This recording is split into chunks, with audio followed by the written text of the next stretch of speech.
This is Patrick McMullen, and welcome back to the Break Time University podcast. This is episode 65 with Alan Schaefer, where we talk a little bit about your ego, finding your voice, and telling Elton John to hold on.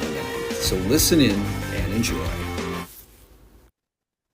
Hey, it's Patrick McMullen, and we are back for another episode of Break Time University podcast featuring Alan Schaefer, the music rock and roll historian. Alan, welcome back. Hey. You know what? This feels like home now, so I'm digging it. Thanks for having me. Well, just, the last episode that just aired today went out today, and I told you when we first got on today, the results are awesome. That's great. You started that episode with your favorite band and your favorite song. So let's actually go to second place because we talked about finishing second Ooh. place in a contest. Who finishes second place in the favorite band contest for Alan Schaefer? Ooh, wow. Oh my goodness. Second band.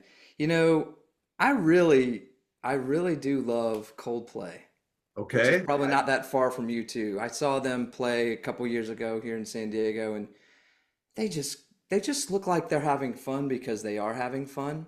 Yeah. And I just really love their songs. I'm also, yeah, Coldplay is probably number two. Here's the other thing. I started playing electric guitar because I thought Eddie Van Halen was the coolest person in the world, right? Okay. So I was a big Van Halen fan, but then I became a U2 fan when I became a singer. I was an Indigo Girls fan for a while because they were in my backyard in Georgia. That's a tough question, man. That's a very tough question. So Eddie Van Halen, and I'm an 80s kid and loved it, and Jump was such a fun song, and some of their other stuff. What's your favorite Eddie Van Oh. Halen song? Can you play any?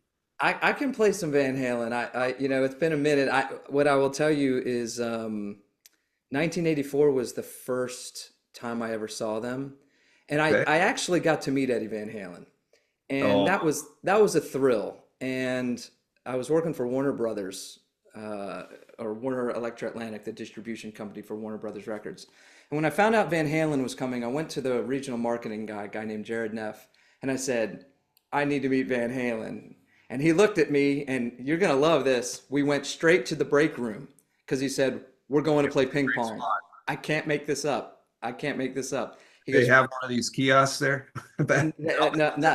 not back in the Stone Ages when I was there, but he said, I'll play you in ping pong. And I said, I'm gonna whip your you know what. And I put a hurting on him, 21-4. And I said, I expect to meet Mr. Van Halen. And my brothers came in town, and we've got this great picture of the Schaefer brothers with Van Halen. And it was just, and I got to say to him, I said, I'm sure you hear this every day of your life. I said, but if I don't tell you, I'll regret it forever. And he goes, what's that? I said, you are absolutely the reason I started playing electric guitar. And he says, bring it in. And he gives me a hug. And I got weak in the knees. I Oh got man. weak. It was so amazing to meet the person who inspired me to start playing electric guitar and tell him. Like, who gets to do that?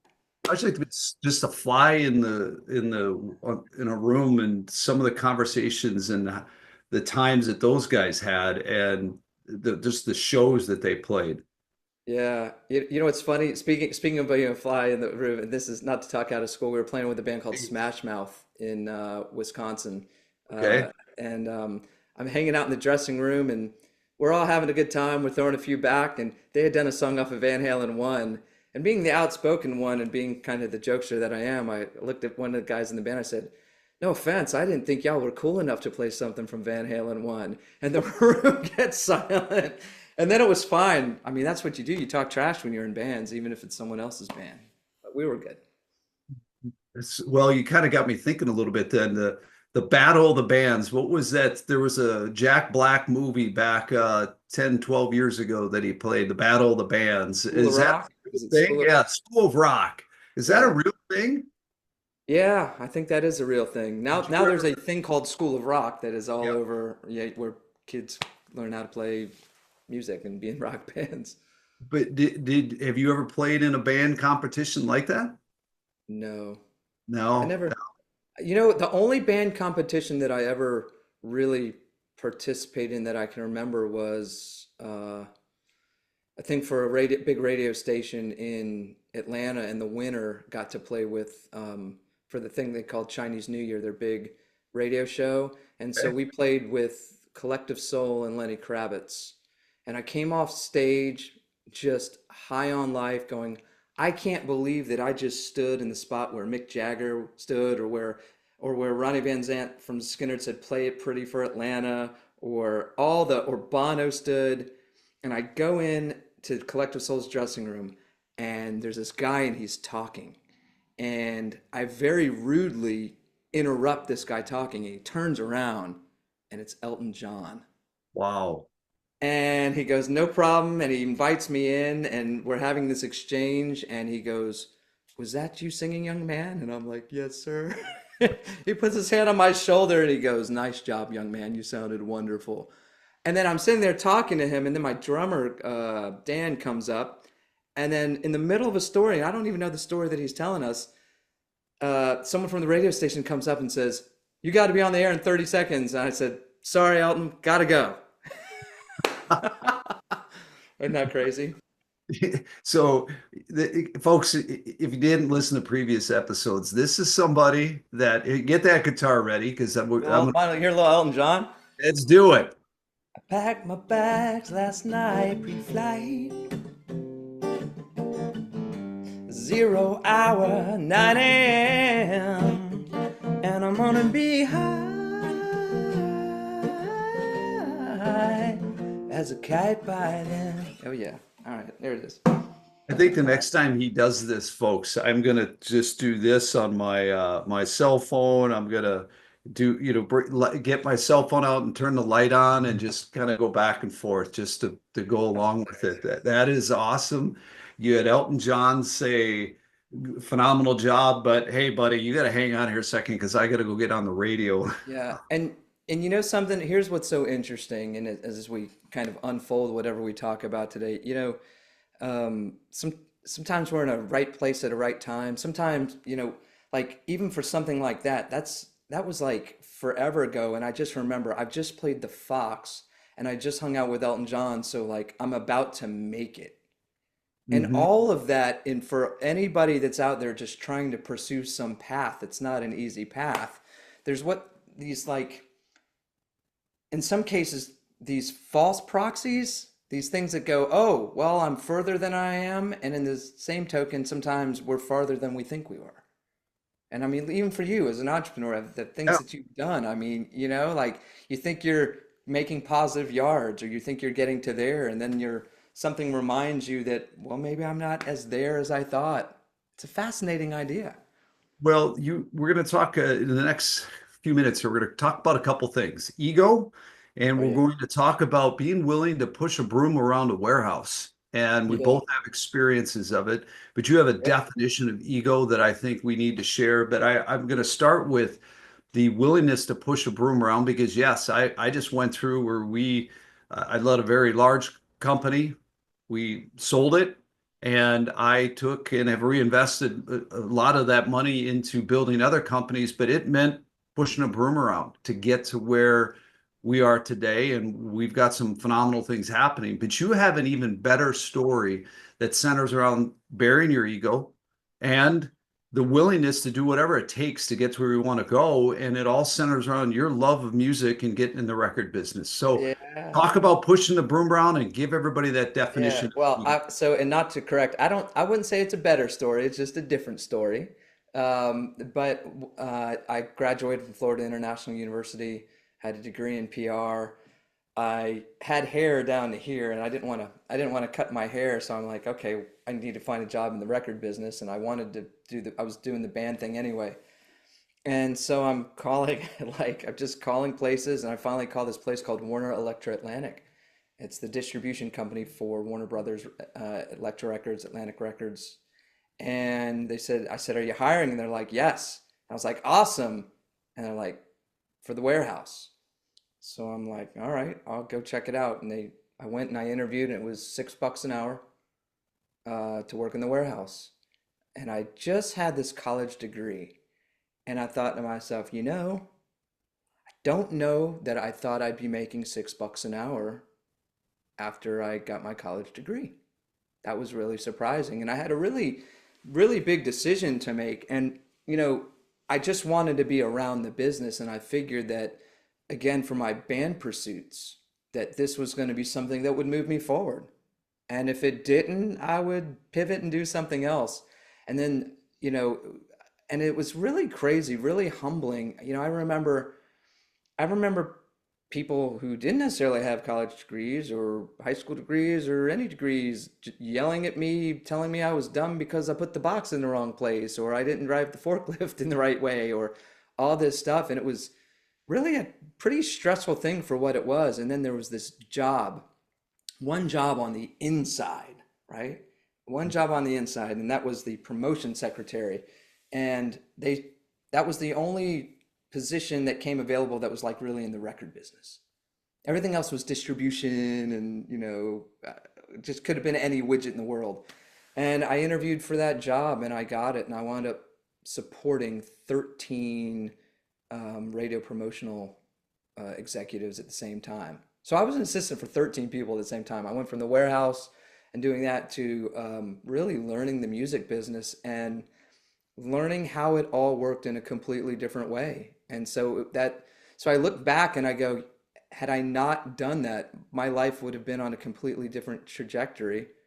I wouldn't have met the people that I met, friends or the famous ones. And so, but I was willing to do what it took.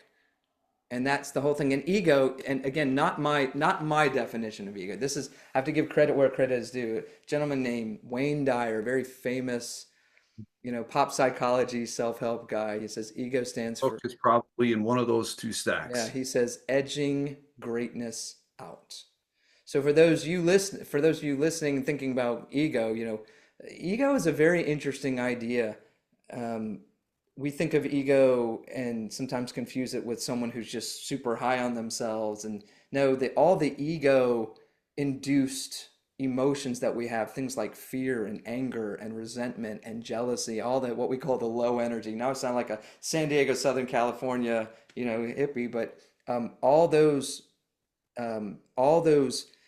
things that our ego projects from our minds that aren't really the truth.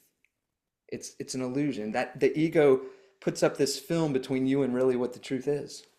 And Hmm. it's interesting. By the way, this was interesting. I literally had a friend of mine who's going through a difficult time and trying to find a job, and her job got eliminated. And I said, you know, she's like, I'm afraid I'm going to run out of money. And I said, that's an illusion. And she was adamant that it's not an illusion. She said, well, it's real. And I said, but you haven't run out of money yet. And Hmm. so right now you're projecting into the future. And that's the interesting thing about our ego and the work that I've learned from very accomplished people and along the way in our work that we do at banding people together. You know, when you hear, hey, you got to get out of your own way, it's the ego and driven thoughts. It's the Hmm. perceptions that aren't necessarily reality. And we are taught and tricked that somehow perception is reality. And it's not. Perception is just one's reality at any given time. And and so, ego is if you want to beat your ego, you got to understand your patterns and your part in the friction that you're causing, because we're always pointing at everybody else. That's what the ego does. But when we start pointing at ourselves, we get to a different spot. Well, you've talked about ego here, and you just gave an example where you were willing to do what it took to pursue something in your dream. And later in this episode, we're going to talk about that you've never had to question what was next because you were being, I think, true to yourself is something you've been true to yourself. You're true every time we interact. You're going to get the same Alan, and you're Yeah. getting the true Alan, not something different.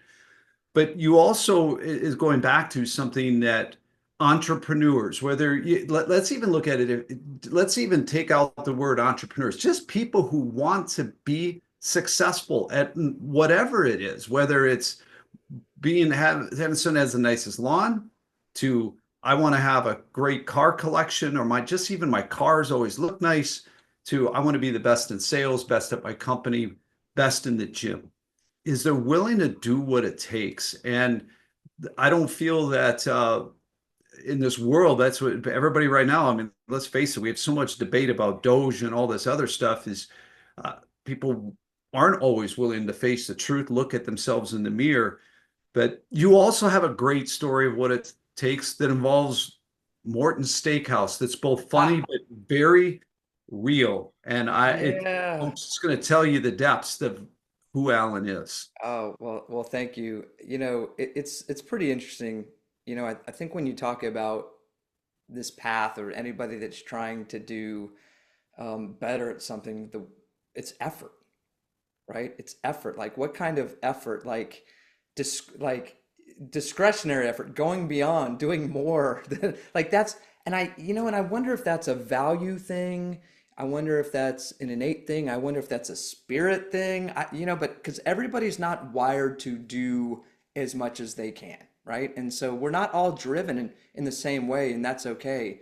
I do think that for someone like me with the banding work or the band, there's a purpose piece that fuels it so it doesn't feel like work. And I do think that helps, right? But yeah, so years ago, I am just broke, like so poor I couldn't pay attention. And the last thing I could do was take my girl at the time out for any kind of meal at all.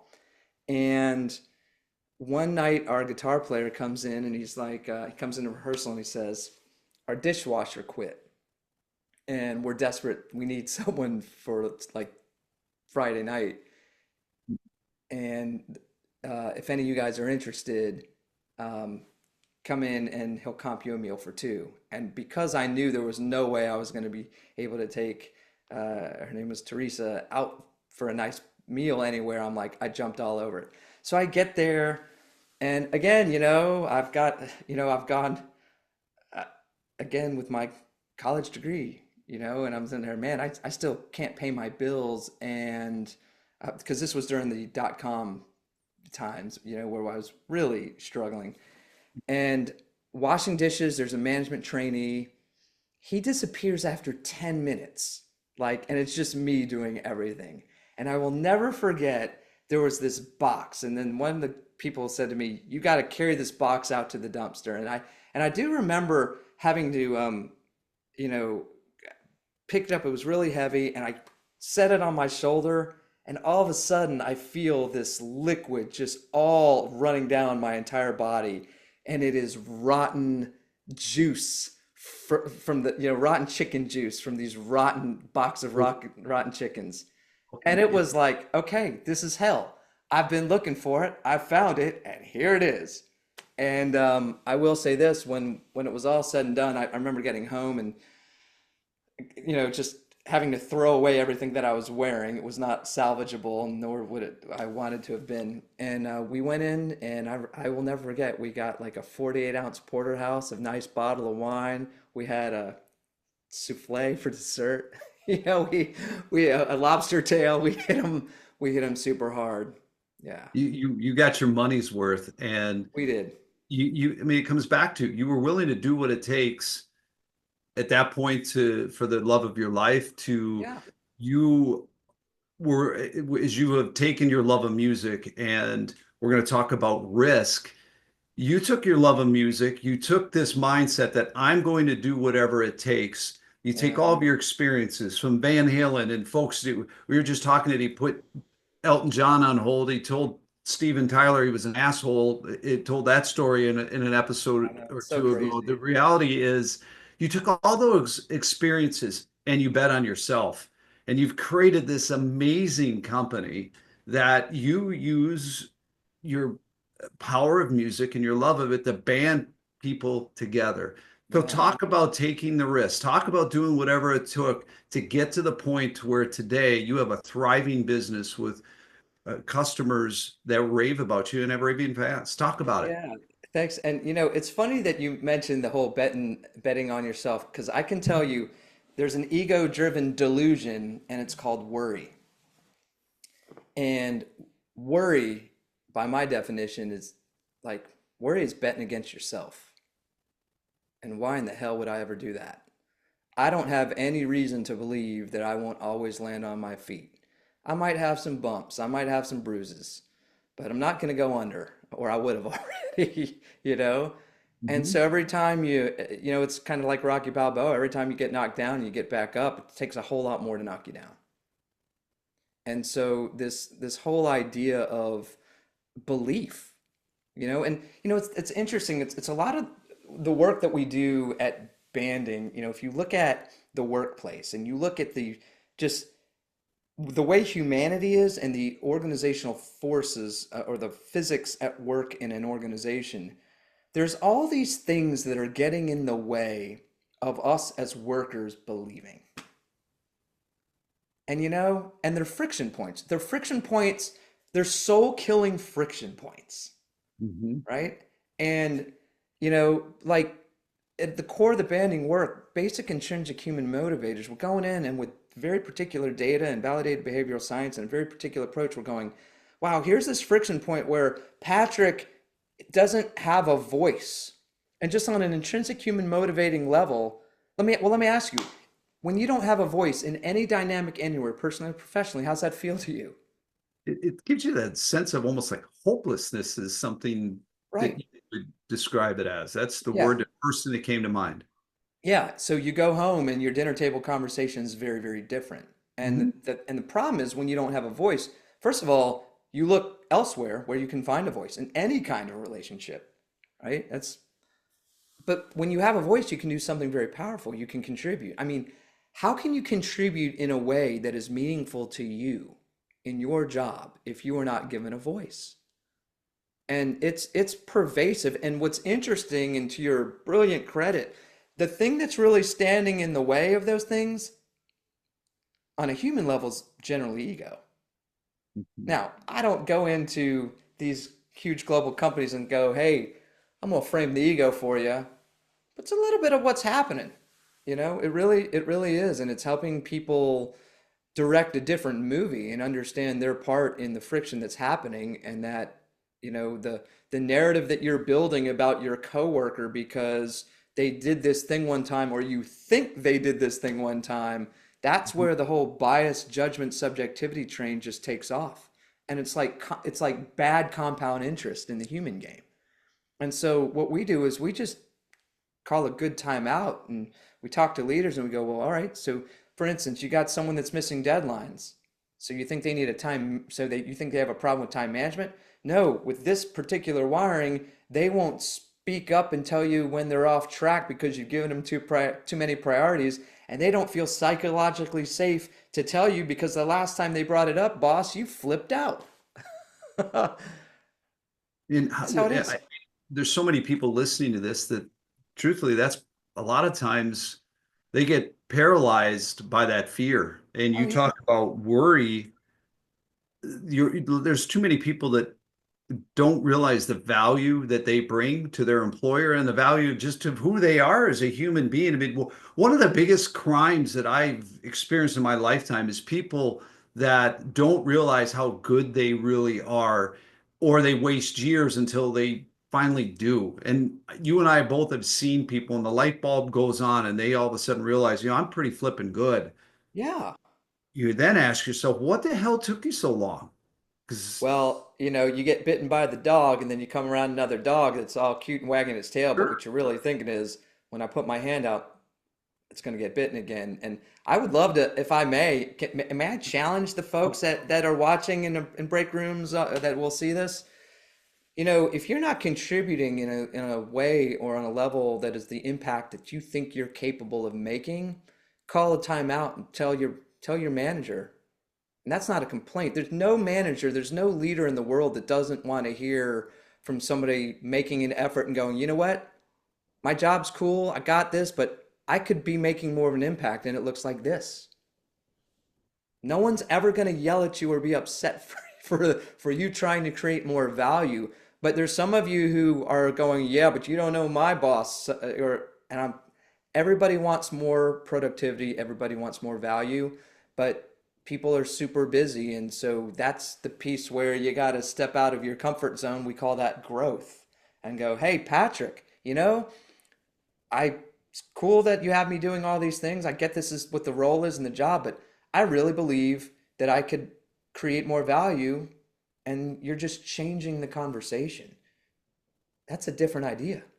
It really is. And was making a bunch of notes here, and the fact, like you said, the no voice is really powerful because it's how many people that they'll leave a job before they will say something to their boss because it goes back to that piece is they're worried. They're worried Yeah, what their boss may think. You should actually be disappointed that in yourself that you didn't take the time to tell your boss that, hey, I want to do more. I want to be better.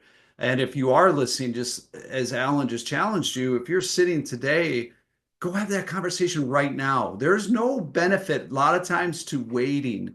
yeah, By waiting and you think, gosh, there's a better time. No, the time is now. When you feel good about it, when you're passionate, you believe that you can make such a better impact.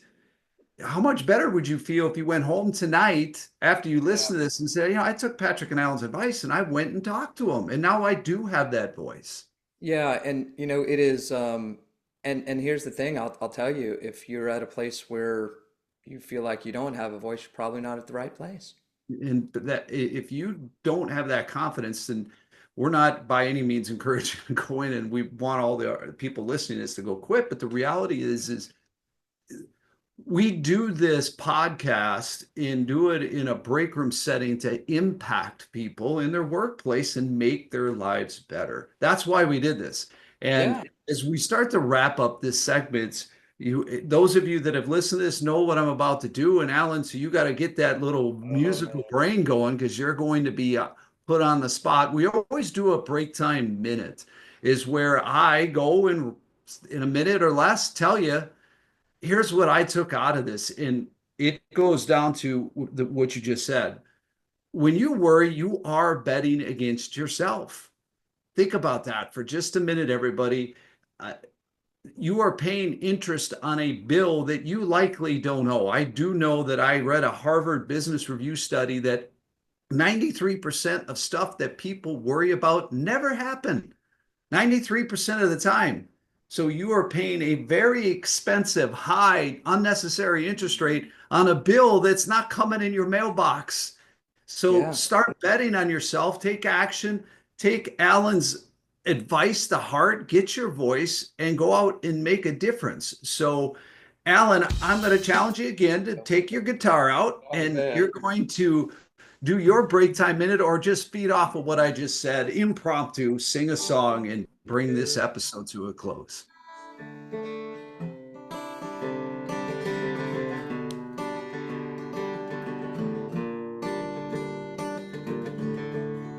Don't worry about talking to your manager. They want to hear you.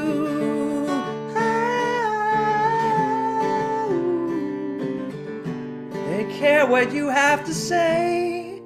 You gotta trust Patrick and Alan on Break Time TV today.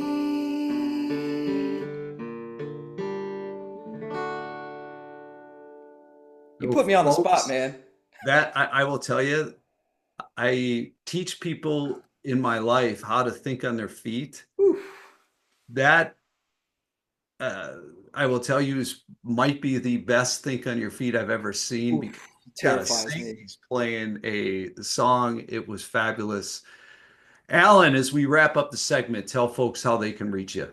Oh, well, definitely I'm on LinkedIn. I post a good deal on LinkedIn, so find me there. And also bandingpeopletogether.com. And also my email, ALAN at bandingpt.com. Reach out, say hello. Let me know that you went and you changed the conversation with your manager, and tell me what she said, or tell me what he said, and I'm rooting for you. Go. No one in the history of rock and roll or greatness ever played it safe. So, folks, that's it for the segment. Looking forward to seeing you, Alan, on the next episode. All right, rock on. We hope you enjoyed this episode with Alan Schaefer. To check all of the content out, visit breaktimeu.com.